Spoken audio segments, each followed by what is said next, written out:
Hello students, कक्षा 11 की भूगोल की कक्षा में आपका स्वागत है। आज हम लेक्चर नंबर 7 में दूसरे अध्याय को लेते हैं, जो है पृथ्वी की उत्पत्ति एवं विकास। उसमें आज का जो टॉपिक है वह है पृथ्वी की उत्पत्ति। देखिए, पृथ्वी की उत्पत्ति के संबंध में विद्वानों द्वारा विभिन्न प्रकार के विचार प्रस्तुत किए गए हैं। वस्तुतः पृथ्वी की उत्पत्ति का जो रहस्य है बहुत गहरा है। देखिए, पृथ्वी की उत्पत्ति के बारे में एक मत नहीं है, बहुत सारे मत हैं। कोई कुछ कहता है तो कोई कुछ कहता है। सभी भूगोलवेत्ताओं के मत अलग अलग हैं और इसीलिए ये अभी तक विवाद का विषय बना हुआ है। बच्चों, अधिकांशतः विद्वानों का मानना है कि ग्रह जो अन्य ग्रह हैं, अन्य ग्रहों की भांति पृथ्वी की उत्पत्ति भी सूर्य से हुई है। ठीक है, इसकी पृथ्वी उत्पत्ति भी सूर्य से मानी गई है। आरंभिक सिद्धांतों में क्या है, कैसे हैं, ध्यान दें।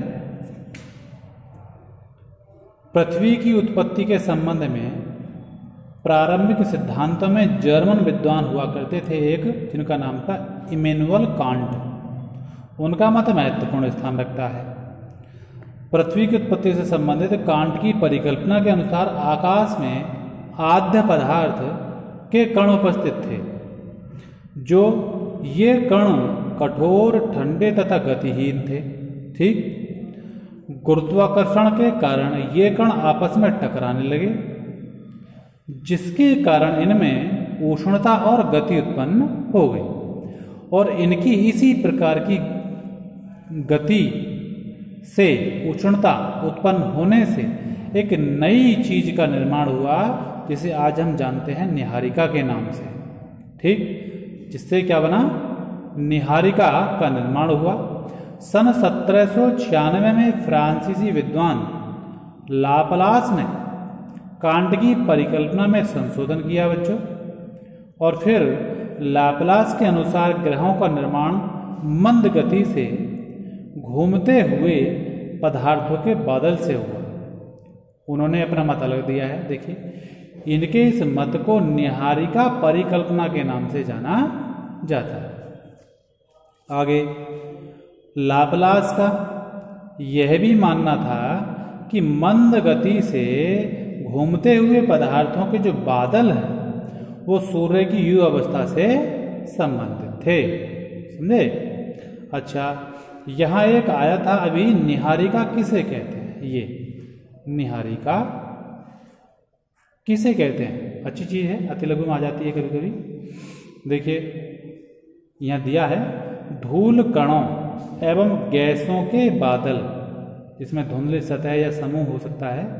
धूल कणों एवं गैसों के बादलों को निहारिका कहते हैं।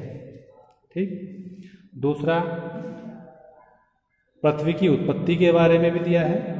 अन्य जो विचार है वो क्या है, ग्रह की उत्पत्ति से पूर्व ब्रह्मांड में बिखरे हुए छोटे छोटे धूल के कण जो थे, उन धूल के छोटे छोटे कणों को ग्रहाणु कहा गया। क्या कहा गया? ग्रहाणु। अच्छा, पृथ्वी की उत्पत्ति से संबंधित प्रारंभिक सिद्धांतों में यह मान्यता है कि यही जो ग्रहाणु थे, इन ग्रहाणुओं के एकत्रित होने से पृथ्वी का निर्माण हुआ है। इस तरह से पृथ्वी की उत्पत्ति के बारे में अनेक मत हैं जो भिन्न भिन्न हैं, इसलिए इन्हें विस्तार से पढ़ने की जो आपको आवश्यकता है। आज इतना ही। कल इसके आगे आपको